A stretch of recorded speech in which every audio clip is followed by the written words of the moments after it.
open with prayer. Dear Heavenly Father, we thank you for this day. Thank you for the spring rains that we get to refresh the earth. And thank you for all of us being here. Ask that you be with us through the week. Be with all those that can't be with us today for whatever reason that may be. Comfort them, guide them, be with them. Bless this family. In your Lord's name, amen. Dave, if you'd come up and Sure. do the honors of introducing.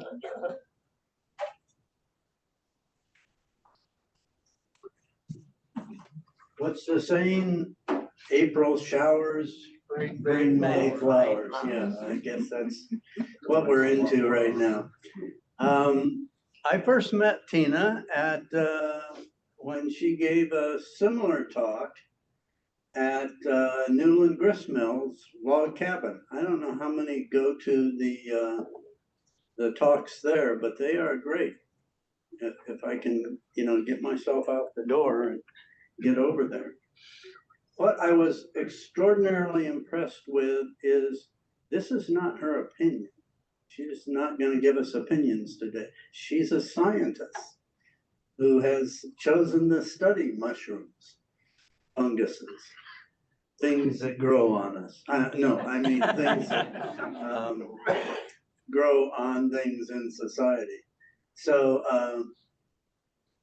that's, now she says she has somewhere between 100 and 200 slides. So I will be stopping her for a break for questions because we're just going to go an hour. But she and I are already talking about a field trip next spring to the Phillips Mushroom Farm. And she could teach us how to grow mushrooms ourselves. So anyway, without further ado, Tina, take it away. All right, thank you very much, Dave. Good morning. Everybody can hear me? Good morning. I'm gonna go cross-eyed looking at this microphone. Okay. So just a reminder, if you have a cell phone, maybe put it on mute. I sometimes forget to do that. It's very distracting. So here's what I'm going to talk about today, but I'll probably talk about lots of things because I spend my days immersed in mushrooms, in mushroom cultivation, mushroom nutrition, mushroom medicine. And I did recently get certified as a mycotherapist, which means, in theory, I could recommend particular mushrooms for particular conditions. But I'm going to talk more about that toward the end of the presentation. So I have disclaimer slides, of course. Why everyone should be eating some mushrooms every day. And every time I talk to a group, whatever the subject, I make everybody sit through this.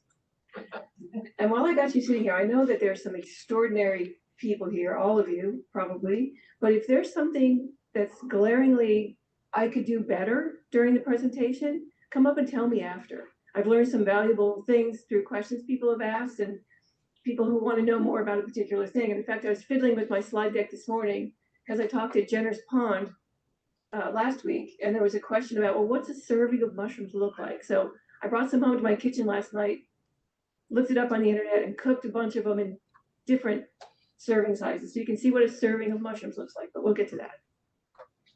The Cultivated Mushroom Beauty Parade. And during the beauty parade, I'll call out some of the superpowers of the individual mushrooms. And while I'm pointing over there, I bustled around the farm this morning and picked those logs up, and that's actually how we grow them on the farm. I brought paper bags and a whole bunch of different mushrooms for people to try because I did hear somebody say today, I'm not a mushroom person.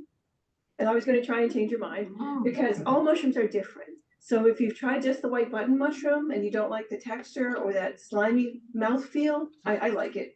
And there's good reasons to eat slimy food, but I'll get to that later too. Try different varieties and try different ways of cooking them.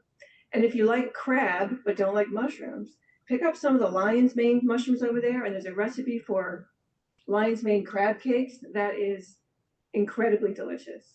So, if you don't like mushrooms, try a different mushroom, try a different way of cooking it. If you absolutely can't stand it, you're going to want to get some supplements after you hear what I have to say today. And I have recommendations about that as well. Now, I know we're not going to have time, but if we do have time, if I talk super duper fast, I could do some cultivation fun as well. So here's what I am. I love this picture. I'm a mycologist, so I study the fifth kingdom of fungi. And actually, I think we're up to 7 or 8 kingdoms now. I haven't kept up with that. But there was a biology teacher I was talking to earlier. Yes, so I don't know how many kingdoms we're up to, but fungi used to be considered the fifth kingdom. Technical director at Phillips Mushroom Farms, which means I do whatever I'm directed, of course. And I'm an unashamed mushroom geek. Here's what I'm not, of course: a doctor, a pharmacist, any sort of medical professional. But I do spend my days immersed in the scientific literature surrounding, especially the medicinal aspects of mushrooms. So what is a mushroom? You wouldn't think you'd have to ask this question. It seems obvious, right? But I do spend time in DC with regulators, and it's amazing what people who don't understand fungi will try to regulate. So anyway, a mushroom is a fungus that produces a macroscopic fruiting body. So while all mushrooms are fungus, not all fungus are mushrooms. So a mushroom is a fungus that you can pick up with your hand and see with your eyes. You don't need a microscope. So the yeast in our beer and wine, of course, that's fungi. The fermentation organisms for tempeh and soy sauce, of course, those are fungi too, but they're not mushrooms. And of course, everyone knows what geek is. Totally want that costume. If you ever see it, you know where to find me. I put this up. Number one, I love the picture. Cats, mushrooms, pretty much everything you need. But for the numbers, 150,000 to 160,000 described species of about 500,000 to 10 million fungi. So look at the range there. We just don't know. So when you take a teaspoon of forest soil, for example, there's a mile of mycelium in there. And we can tell with new molecular techniques how many different kinds of fungi are in there, but we don't really know what they're doing or even what they are in the environment. So there's just so much we don't know. So 12,000 of these mushrooms have been named so far. 7,000 are edible, and that's in quotes because sure, you can eat them, but some of them, like, why would you? Be like chewing on old tires. So edible covers anything that you can eat and not get sick. 2,000 medicinal, and at least 270 possess proven therapeutic potential. And that's where, good clinical trials have been done. So I love this. What we know about mushrooms and their benefits, and what we know we don't know, and what we don't know that we don't know. The fact is, I think we've forgotten more than we know now. There's been a break in the knowledge of ancient use of mushrooms, among other things. Like, there's so much that we just have forgotten. Mushrooms are, of course, delicious food. They're functional food, and they're good medicine. They're also beautiful. I just took that with my iPhone in the mushroom house. They're just beautiful things. I want to say a word about functional food. Functional food, the definition of functional food is any food that gives you more than what you can read on the nutritional label. And if you're a label reader like I am, there's very little information there. It gives you carbohydrates, it gives you sugars, it gives you added sugars, it gives you protein. But there's so many things in whole food that you can't really represent on a nutritional label. So in my opinion, all whole food is functional food. It gives us more than what we can read on the nutritional label. So everybody's seen this. Let food be thy medicine and medicine be thy food. Of course, it makes me think that I've my whole life been slightly over-medicated, but I like this approach better. I have a hard time saying this word. Ayurvedic proverb: with the right food, medicine is of no need. With the wrong food, medicine is of no use. And I think that that's really, really true. Because we as animals have evolved and adapted in this world over the last 50 million years. Our body's chemistry set is based on the food around us. Each cell of plants and fungus contains an extremely complex mixture of thousands of specific organic molecules, which are presented in the food in the correct biological ratios. So the more we mess with our food, the less we recognize it. And this, the entourage effect. I just went to a mushroom conference in Las Vegas, and a speaker brought this up. And this comes out of magic mushrooms and the marijuana industry, that they found that taking these things apart for their, one compound or another does not give you the same benefit as the whole organism. And I think that's true with mushrooms. Because think about when you eat something, it starts with, you see it, you smell it, you taste it, there's enzymes in your mouth starting to break things down, getting it ready for the rest of its passage through your body. So, if you take a mushroom apart into its components and then eat those components, you don't get the same effect as you do if you eat a whole mushroom. And I think that's true with most food. So far, although this discipline is exploding now too, the oldest written record of mushrooms as medicine is an Indian medical treatise from about 3000 BC. That's what we know so far, but we know mushrooms go even further back than that. And ethnomycology is a hot field right now as well. So people are looking at historic uses of mushrooms. Anybody recognize this guy? This is the king of the mushroom geeks. If you get a chance, check out his TED Talks. He has fantastic talks on mushrooms. But this is Paul Stamets, and even his hat is made of mushrooms. So he asked this question, I think this was a 2011 or 12 TED Talk that he gave. What single drug can benefit you by supporting and strengthening your immune system, providing anti-inflammatory properties, providing antioxidant properties, restricting blood vessel growth feeding tumors, causing programmed cell death of cancer cells, providing antiviral effects, restricting the growth of pathogenic bacteria, and assisting conventional anti-cancer drugs to work more effectively at lower doses? And of course, the answer is no single drug can do that. All mushrooms, to some extent, do all of these things. So I have a whole series of slides here from a guy named Dr. Bob Beelman. He's professor emeritus at Penn State, well into his 80s and going strong. In fact, we're going to travel to a medicinal mushroom conference in Italy this fall together. He's amazing. And through the years, he's looked at, he's a food scientist, but he's looked at different nutritional medicinal properties of mushrooms. So in the past, we mostly ate mushrooms for what they didn't contain, right? No cholesterol, low fat, low sodium, low calories, low glycemic index, and there's no gluten in mushrooms. But if you're really, really gluten sensitive with the specialty mushrooms, sometimes there's gluten in the substrates. And so you need to make sure you get all the substrate off the mushroom. The mushrooms aren't picking up gluten. There's no gluten in mushrooms. Sometimes there's gluten left in the substrate that's stuck to the mushroom. So if you're extremely sensitive, just be aware of that. Slowly we've discovered mushrooms contain healthy components. So they're a good source of B vitamins, riboflavin, potassium and selenium, and fiber in the form of chitin, which I'll say right now, if you get super excited, take a lot of mushrooms home, don't cook them thoroughly, eat them kind of raw. It's going to give you the worst gas you've ever had and drive your nearest and dearest away. So I always say, cook your mushrooms because it breaks down the chitin in the cell wall, which is the major structural component.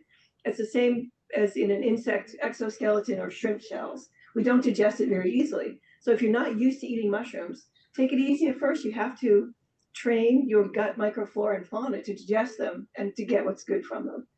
Because if you never eat mushrooms, there's so much fiber in there that it can cause you some distress.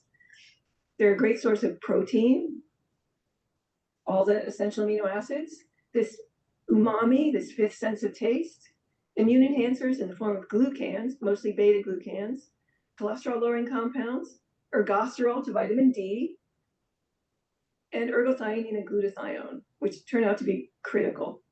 I'll say about ergosterol to vitamin D, mushrooms have ergosterol, and in the presence of UV light, in the presence of sunlight, they make vitamin D. So they make vitamin D the same way we do. So when you go to the grocery store and you get that little plastic package of mushrooms, first of all, take that plastic off. It's the worst thing for storing mushrooms. Put them in a paper bag or a cloth bag and put them in your freezer or refrigerator.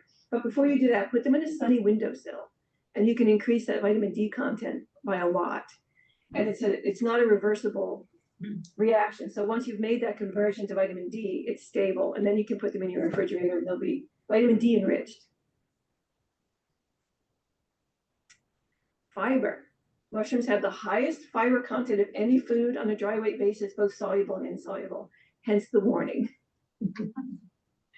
But also, because of that, it feeds your good gut bacteria, and there's been a lot of good research that's come out recently about encouraging your good microflora as opposed to the ones that aren't so good for you.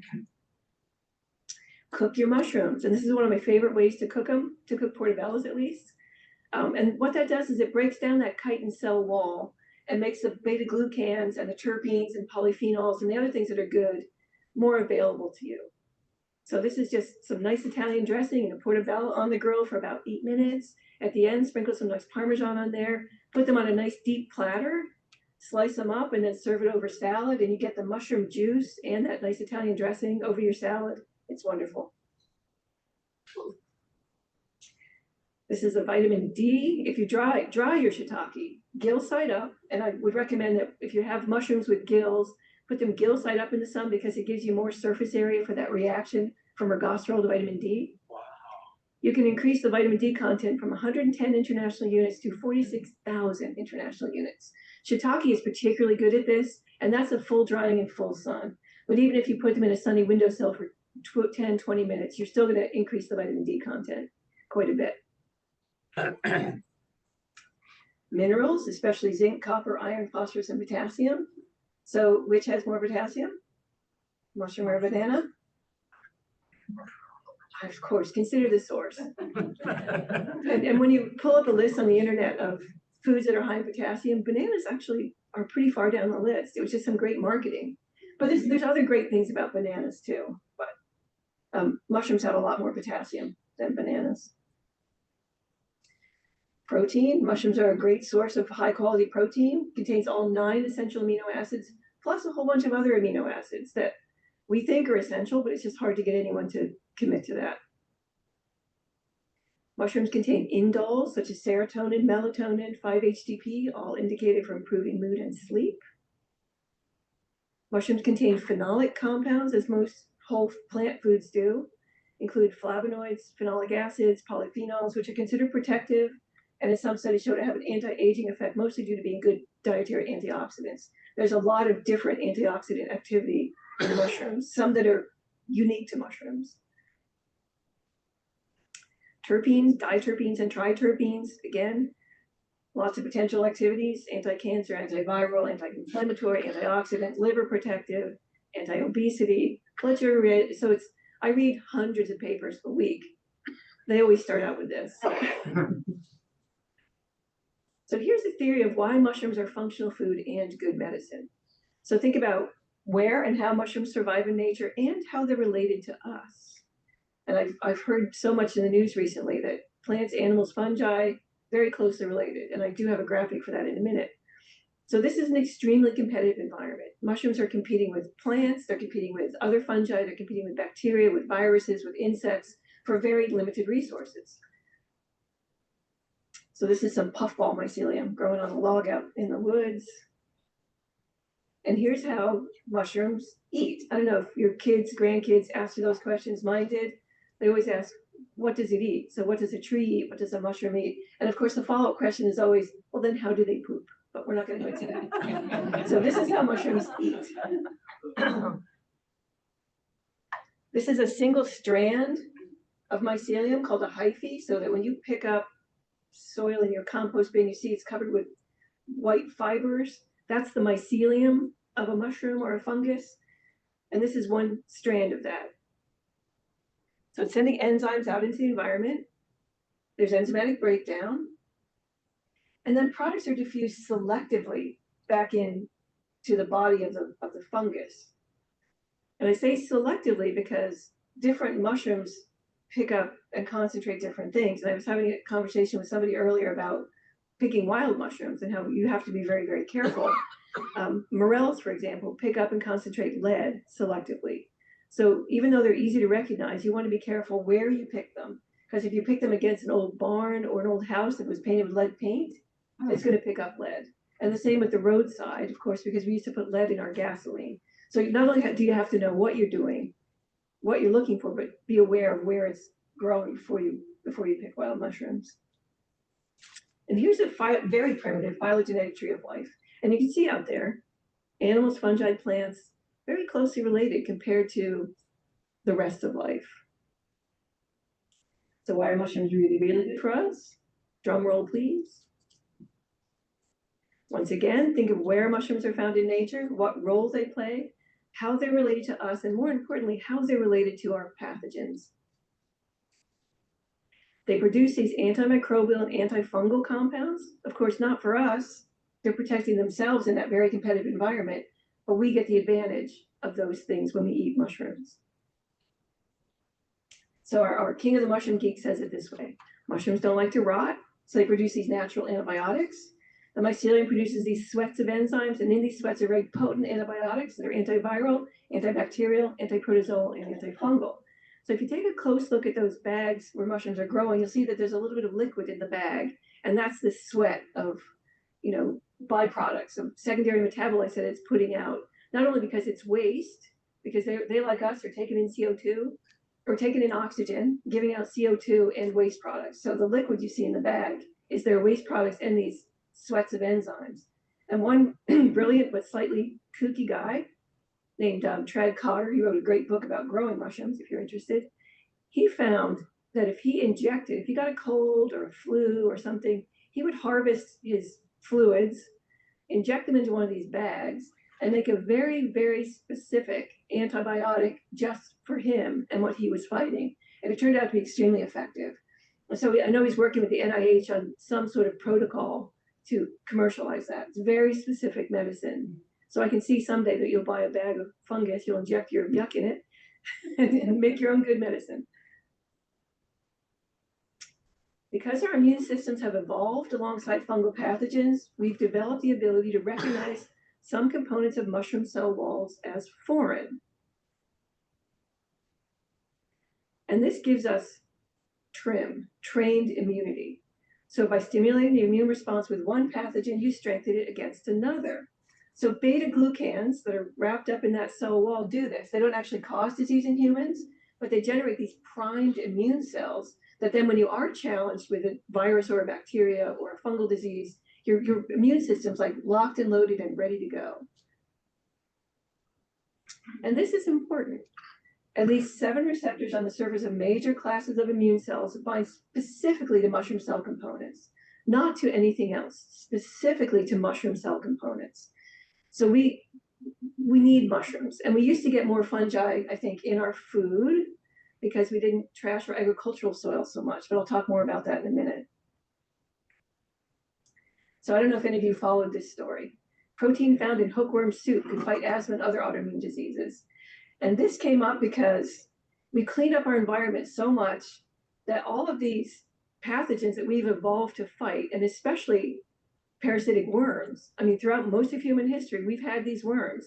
Our immune systems are ready for that.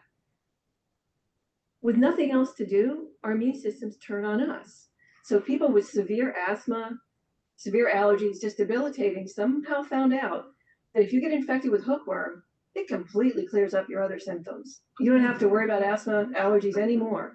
So people were going to Africa, walking through outdoor toilets in their bare feet to get infected with hookworm. So can I get an ew? So of course, the next thing that happened is that clinics sprang up in Mexico where you could go get infected with hookworm. And then they figured out that you can just grow the hookworms, take the worms out, and use the broth as a treatment. And that's in clinical trials right now. Mushrooms work in a similar way, not as dramatically, but it does keep our immune system upregulated, but also downregulated at the same time. So it encourages an inflammatory response, but also an anti-inflammatory response. So that's sort of, we evolved with these pathogens, and mushrooms can help. So you don't have to go get infected with hookworms, although it's not as effective as the hookworm cure. And have you seen these in your yard? These lawyer's wigs, Caprinus comatus. They're a lovely mushroom. They're cultivated in parts of Asia, but they're so fragile that if you pick one when it's perfectly white, put it in your refrigerator, the next morning you'll wake up to a puddle of ink. They're called inky caps. They deliquesce into a black puddle of goo. But if you get them fresh, and it's very hard to mistake these, they're delicious. But they found, using the same mechanism in your immune system, they found something in this mushroom that can cure some kinds of leukemia. So essentially, it's because of the relation to the parasites that we evolve with. It activates a cell signaling cascade that can program a type of leukemia T cell to commit suicide. So mushrooms are interacting with our immune system many, many different ways. ways that other food can't or don't. So I talked about polysaccharides. The majority of mushroom polysaccharides are sugars with these bound protein components, most commonly referred to as beta-glucans, but there's a big array of these good sugars in different configurations that are interacting with our immune system in all different ways. I never talk this much in a day, so I lose my voice really quickly. Excuse me. So how are polysaccharide sugars good as opposed to bad sugars like starch? Those beta linkages that link those sugar components help them to pass through the stomach into the small intestine, into the large intestine, where 70 to 80% of our immune system resides. So you need to get the beta-glucans where they're most useful to us, but more importantly to our microbiome. So binding of these mushroom polysaccharides to different immune receptors. Oh, thank you. You're welcome. Widespread immunological changes. And you'll be amazed if you don't eat mushrooms at all, and you pick up a mushroom supplement and take it for a month, you'll be amazed at how much better you feel. Mushroom polysaccharides restore immune competency in people whose immune systems are compromised by stress, chronic illness, tumor burden, autoimmune conditions. 30 years ago, I hadn't heard of most of these things. Now I know individuals with all of these autoimmune conditions. And I make lion's mane tincture for the people I know who have MS, and it seems to really, really help them. So that seems counterintuitive. I get this question a lot. If something stimulates your immune system, wouldn't it be bad for somebody with autoimmune disease? But in fact, that's not true. Mushrooms work by down-regulating the key components of the pro-inflammatory response. It also encourages the inflammatory response, but you got to shut that inflammatory response down to continue healing. So some examples of chronic inflammation would be hay fever, gum disease, irritable bowel syndrome, plaque in your arteries, rheumatoid arthritis.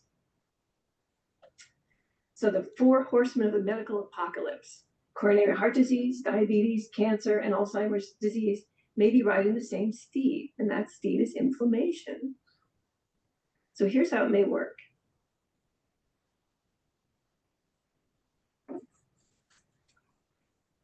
You get a wound or an infection, and your immune system triggers an anti-inflammatory response.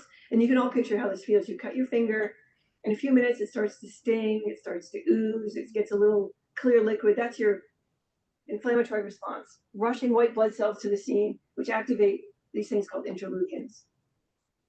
Interleukins cause specialized proteins to the area.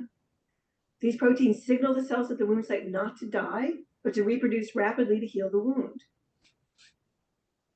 The infected cells reproduce until other chemistry tells them to stop. After about a week, the immune system downregulates the interleukins and proteins, causing an anti-inflammatory response. And so when we were in the beginning of COVID, I worked with a group of doctors at Penn on whether we should be recommending mushrooms, to help your body be prepared for viral infections like COVID.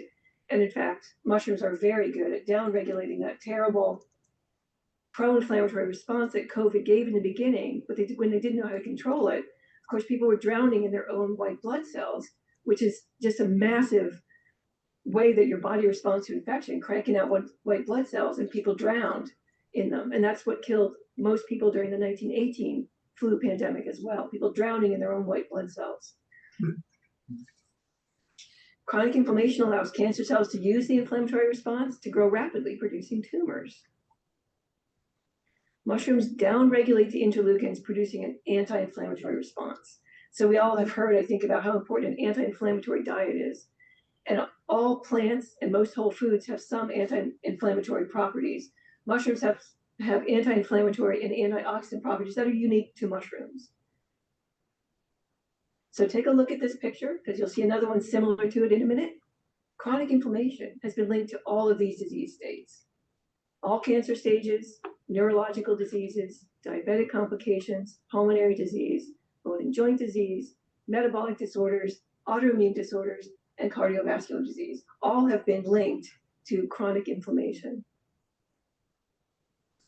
So this is my backyard, full of weeds and potato plants. So as little as 200 years ago, we were an agrarian society. We grew a garden behind the house. We hunted for meat from the local forest. We scavenged for mushrooms and berries from the forest. Fruits and vegetables are imperative to a healthy diet, but what we don't get in our modern society is a regular supply of mushrooms. I aim to change that, one room at a time. But in general, again, I spent a lot of time in boardrooms and audiences, DC, governments all over the place. There's a lack of research comparing different mushrooms, but worse than that, mushrooms are often not even at the table when they're looking at nutritional medicinal qualities of even produce. So I'm in the front row going, don't forget the mushrooms. All mushrooms have mushroom polysaccharides, chitin, which I already talked about, proteins and enzymes, that's fairly obvious. All mushrooms have a degree of immunological activity, prebiotic activity, so it's feeding our gut microflora, antibacterial activity, antioxidant activity, and anti-inflammatory activity. Another aside, how can they be both prebiotic and have antimicrobial activity? And the answer is, of course, they're feeding our good gut microflora. So the Prevotella, Bacteroides, the good ones that are making stuff that we need to remain healthy. Which brings me to ergothioneine. And don't nod off here. I mean, it's a big word, but it's super important. I can't talk about ergothioneine, unfortunately, without talking about glutathione. We're going to talk about phosphatidylserine, and there are no buzzwords for this. We just got to suck it up and say it. Phosphatidylserine.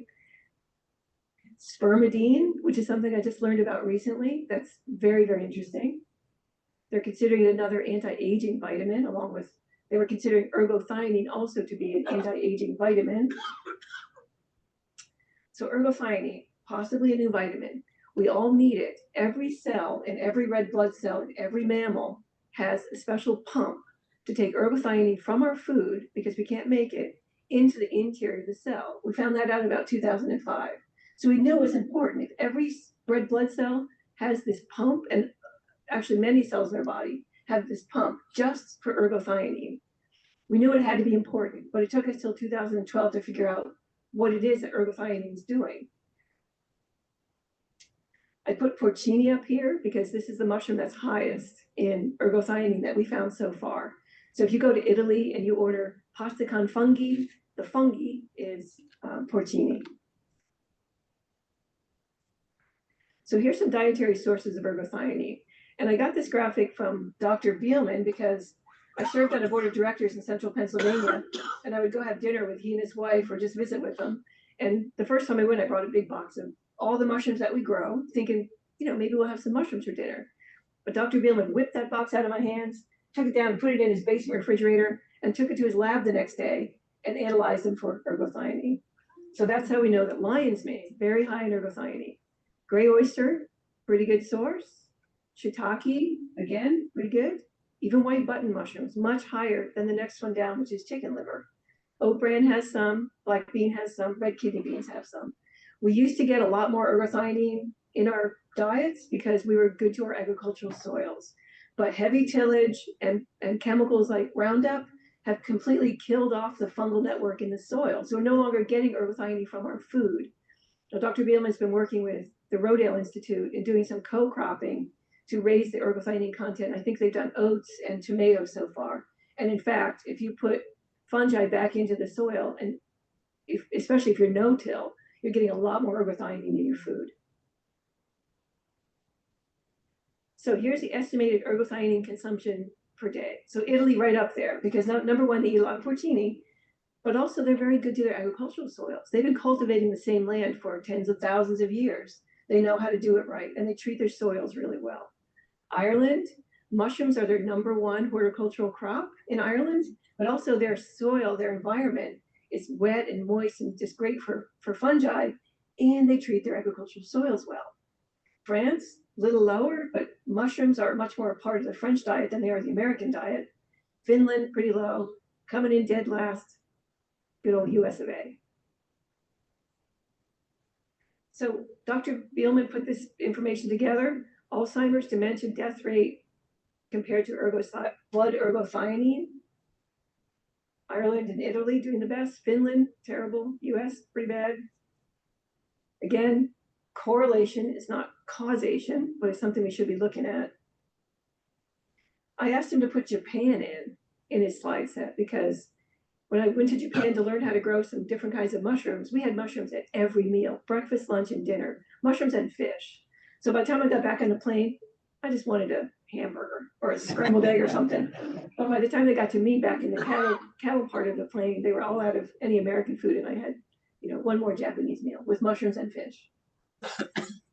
So Dr. Billman recently published a paper on fungi in the blue zones, or mushroom consumption in the blue zones. And everyone knows where the blue zones are. Blue zones are the places in the world where people have the longest lifespan. So parts of Greece, Italy, Japan. I think there's some Northern European countries as well. So again, Parkinson's disease death rate, Japan way down there, Italy, and just in general life expectancy. So again, there's a pretty clear correlation. It's something that we should be thinking about. Glutathione. Glutathione is very interesting, very small molecule that's produced by the body and found in every cell. We also get it from our food. It's the body's most important antioxidant because it's within the cell. And now we know we have glutathione, important antioxidant in the cell, special pump for ergothioneine to bring ergothioneine into the cell. Glutathione content tends to track ergothioneine content.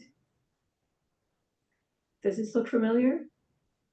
Oxidants, free radicals, etc., been linked to all of those same disease states that we saw before. And here's the reason why. Oxidative stress triggers inflammation. Inflammation triggers oxidative stress. And once you get on that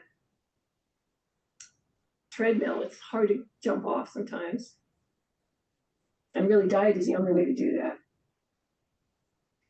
So if you look at a hospital situation, people have cancer, AIDS, other serious diseases, almost invariably they are depleted in glutathione. We don't know why, but we do know that glutathione is really important for maintaining intracellular health. So this is what glutathione is doing. It's keeping ergothioneine is keeping glutathione stable.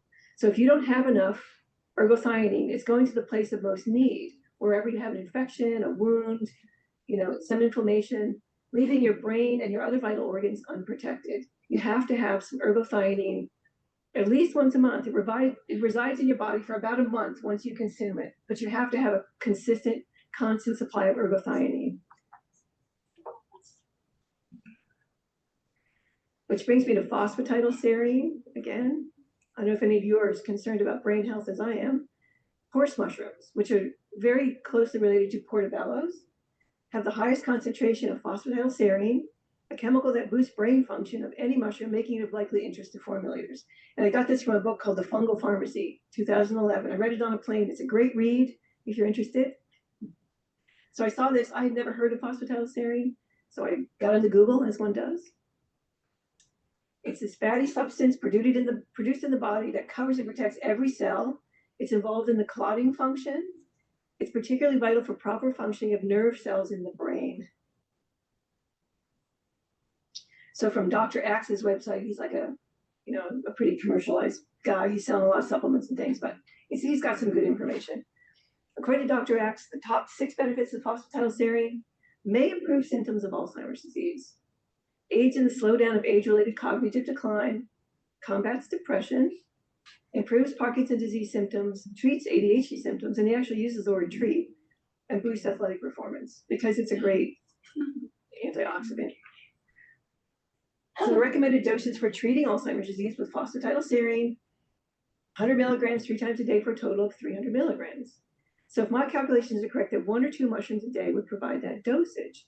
But of course, I could find very little information on phosphatidylserine in other food and comparably in other mushrooms. The Mushroom Council is funding research on that. I think that should be published fairly soon. Foods high in phosphatidylserine.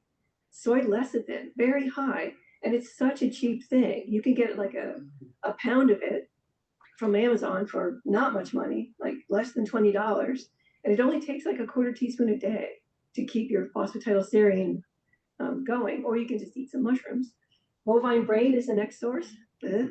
Mackerel, not so bad. Chicken heart, I'm not an organ meat gal. Horse mushrooms are very, very high. Cheap insurance. So I was in the drugstore picking up a prescription for my husband and saw this Nariva brain performance. And who doesn't have to flip that over and see what's in there? So for $60 a month, this is what you get. Phosphatidylserine, essentially. Some B vitamins, some green coffee extract. So yeah, just eat your mushrooms. It's a lot less expensive. And there's so many other good reasons to eat your mushrooms. Is anyone familiar with this guy? Yeah. Michael Greger. He has the website nutritionfacts.org. I'm a big fan. I've read all of his books multiple times. This is his most recent, which my dear husband got me for Christmas. And this is where I learned about spermidine. So spermidine was discovered by Antony van Leeuwenhoek, the father of the microscope. Probably remember that from your biology classes. When he left sperm, he'd been looking at around for a year or two. Can I get another ew? Really? And he noticed that it formed crystals. He named those crystals spermidine.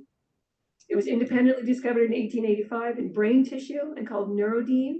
Unfortunately, since van Leeuwenhoek discovered it first, it reverted back to its original name, spermidine, which may be why we don't hear much about it, but we should be.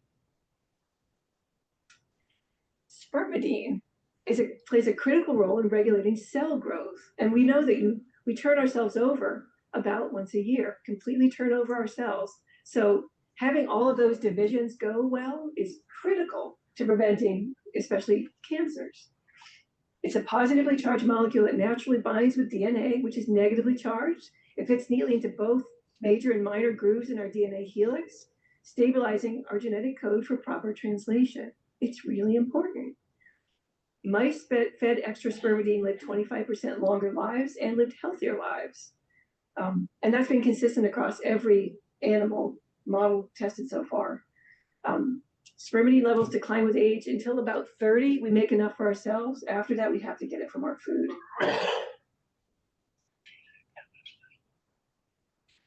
I gotta move my Zoom box over so I can read my slides. There we go. We obtain spermidine in 3 ways. We make it from the amino acid arginine. Certain of our gut bacteria make it. Again, so important to be feeding our gut bacteria. And certain foods are high in it. Oh no, I got stuck. That's unusual. Why did I freeze? There we go. So a healthy diet would contain about 25 milligrams a day for women and 30 for men. Americans get on average about 8 milligrams a day. This is something we really should be working on.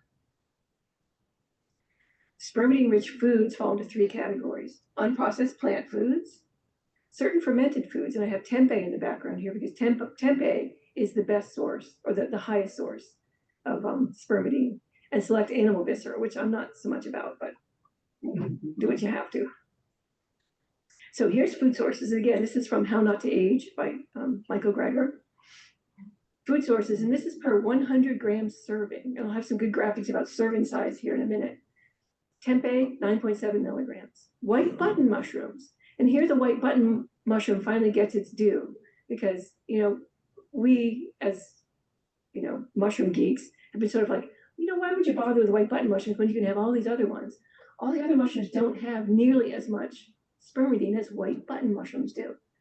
Pig pancreas, natto. Have any of you ever had natto? It's this slimy Japanese condiment that's slimy and stinky, and it's definitely an acquired taste. I tried to grow some myself at home. No, it smelled so bad. Mango is a good source. I could go with that. Edamame, green peas, cheddar cheese, aged at least a year is a good source. Lentil soup and soybeans.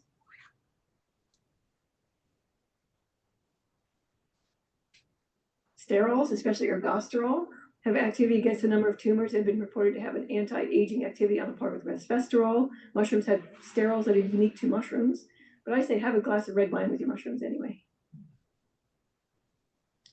Lovastatin is produced by many mushrooms because it's a strong antifungal.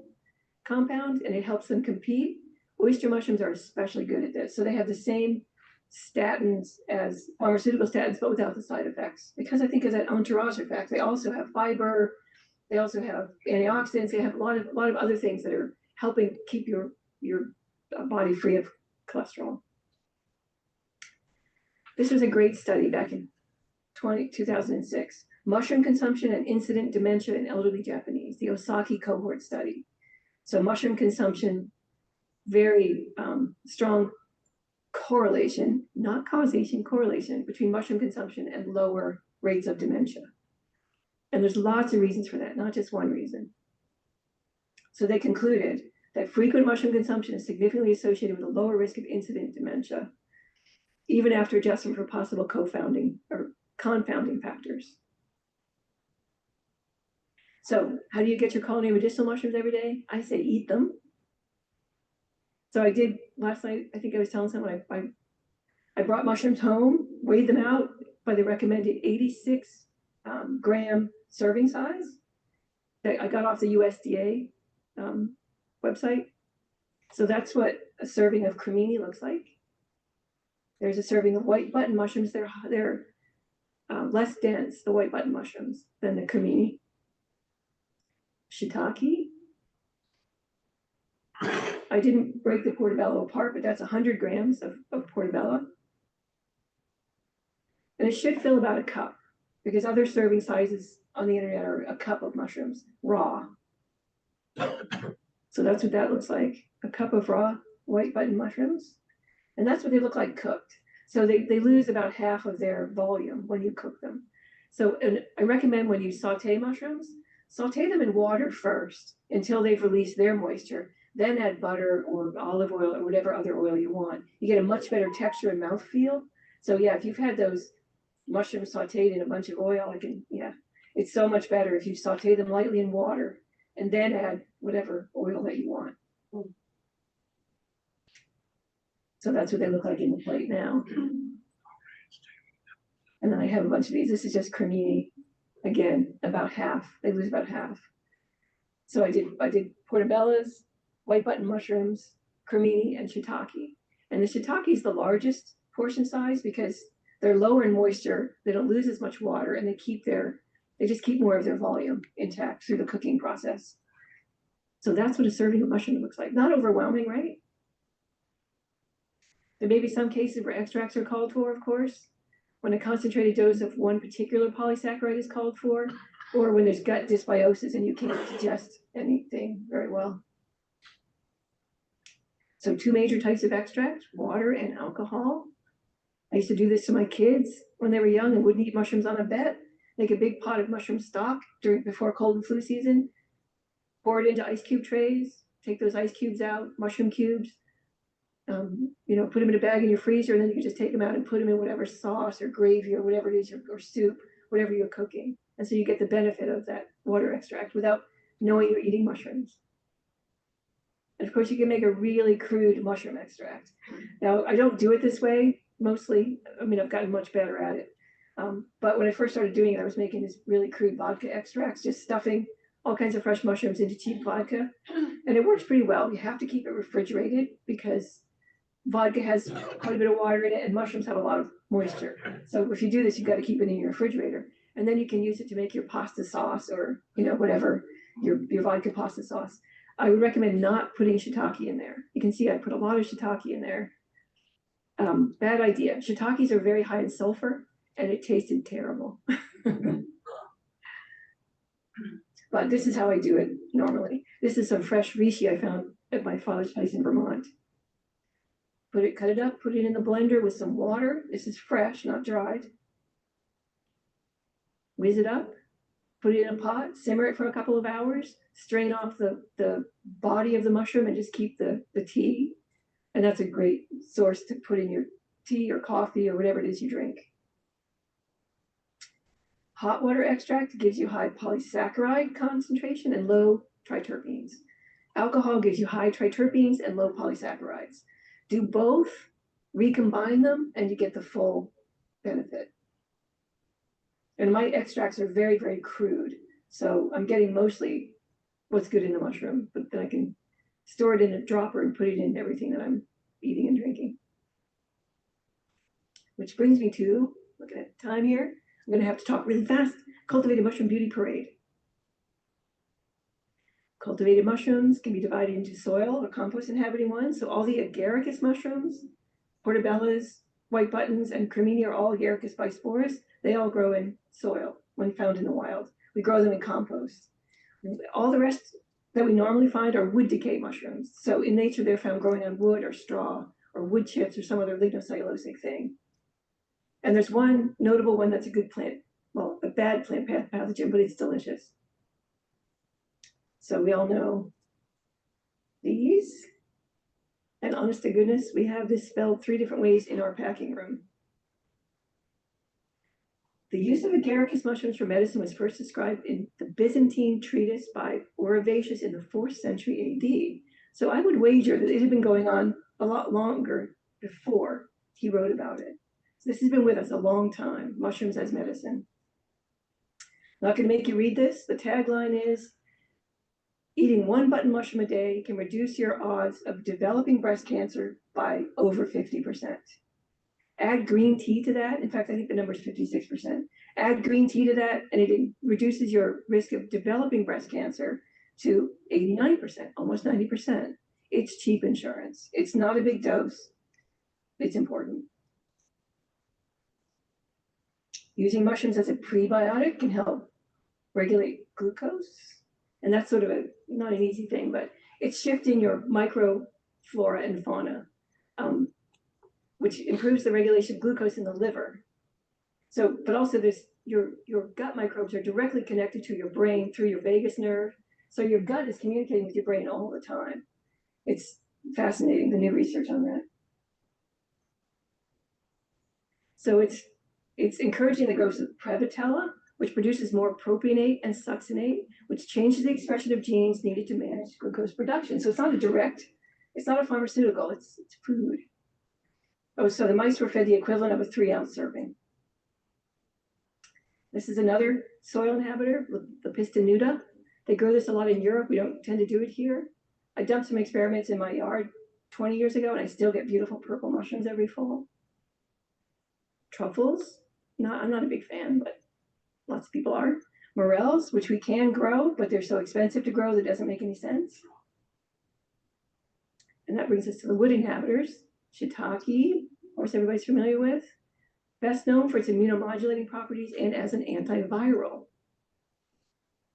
We saw that slide. Extracts of shiitake have been used to treat AIDS, herpes, Western equine encephalitis virus. It inhibits the effects of polio, measles, mumps. And again, I'm going to whip through these because I'm out of time.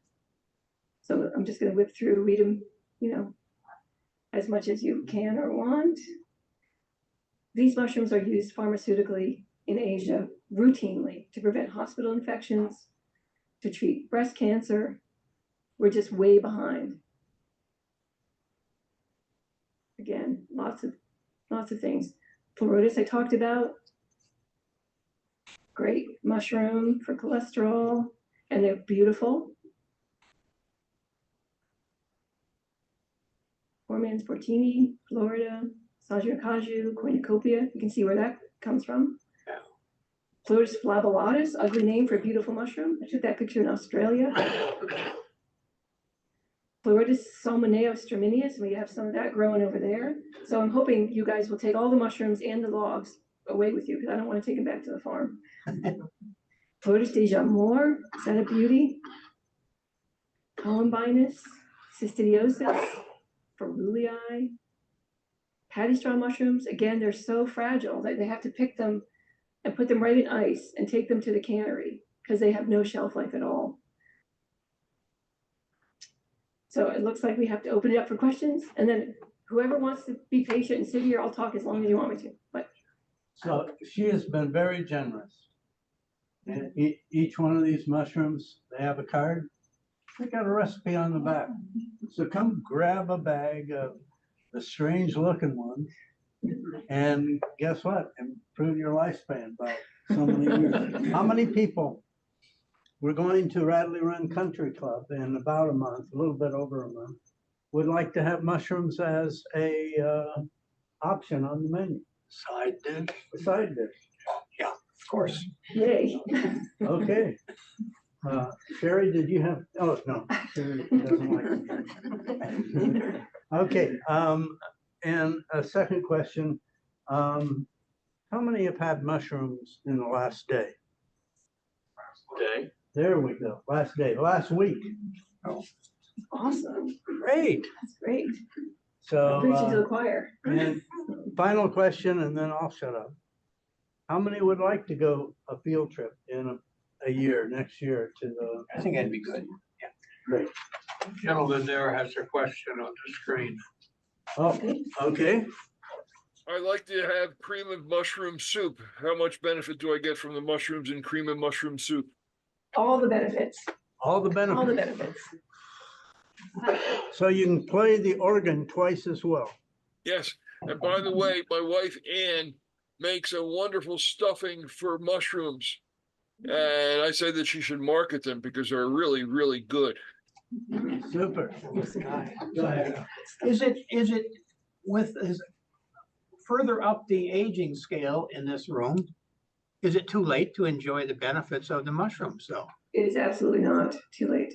I gave a talk a few years ago to a retirement village, and a lady came up to me afterwards. She's like, look at my hand. She had such bad neuropathy that she couldn't hold a book anymore. And she's like, what do you recommend? I said, try some lion's mane. Like, eat it regularly for, every day if you can. And she came back to me 3 weeks later. She's like, look at my hands. Wow. She could hold a book. I mean, it's never too late. It's never too late. Yes, you've had your hand up for a while. Your presentation has been spectacular. Why do you think the FDA has done such a terrible job of promoting mushrooms and their benefits? I've never heard or seen or read anything from the FDA. I know, it is a shame. Our sick care system, I think, doesn't pay enough attention to preventative health. And also, pharmaceutical companies have a lot of skin in the game. They want to isolate something, manufacture it, and charge you a lot of money for it. You can get a healthy life in the produce aisle. I feel so strongly about that. I don't always eat perfectly, and I drink way too much beer, but You mentioned, wait, there's other people have had their hands up. Yes. Is there anything when restaurants prepare mushrooms, say as pizza topping or a portobello sandwich, that ruins the benefits? Or is it still good to have a mushroom pizza? Or... Still good to have a mushroom pizza. Definitely.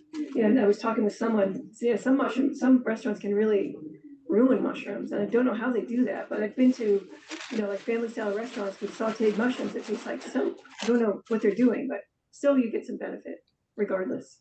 And especially, as I said, you should always cook your mushrooms. Yes. Great presentation. I'm just curious, when is the last time you had a cold or sore throat?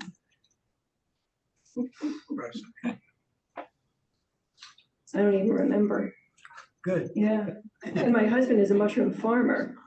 And so he's around mushrooms all day, and we have mushrooms almost every night. And I don't remember the last time he had a cold. And both of us have avoided COVID so far, at least that we're aware of.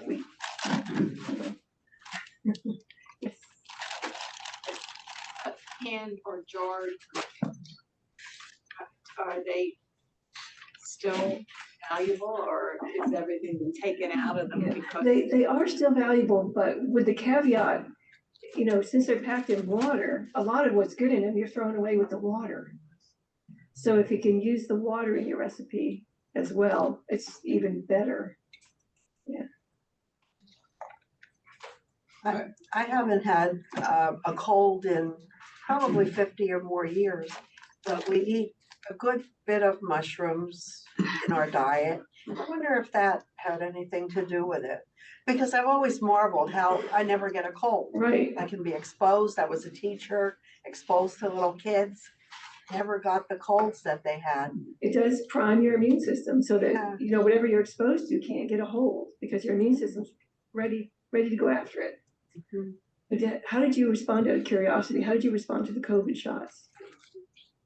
Didn't have any side effects at all. Okay, I mean, I had, if they flattened me, because I launched such a strong immune response that I could hardly walk across the room.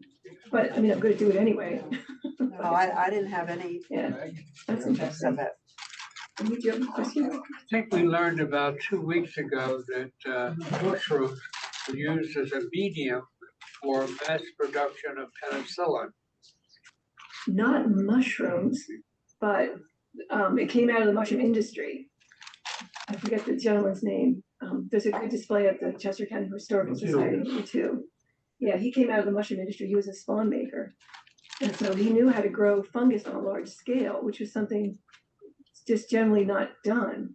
So that's sort of the relationship between the mushroom industry and the development of penicillin, is that he knew how to grow fungus in a large scale and because of coming out of the mushroom industry. And he applied it to kind of the penicillium fungus. Yeah, that's a great story. Yes. Nina, tell us about the restaurants where you get your best mushroom meals. Okay, I love fava. I did a breast cancer benefit at fava, and he does wonderful things with mushrooms.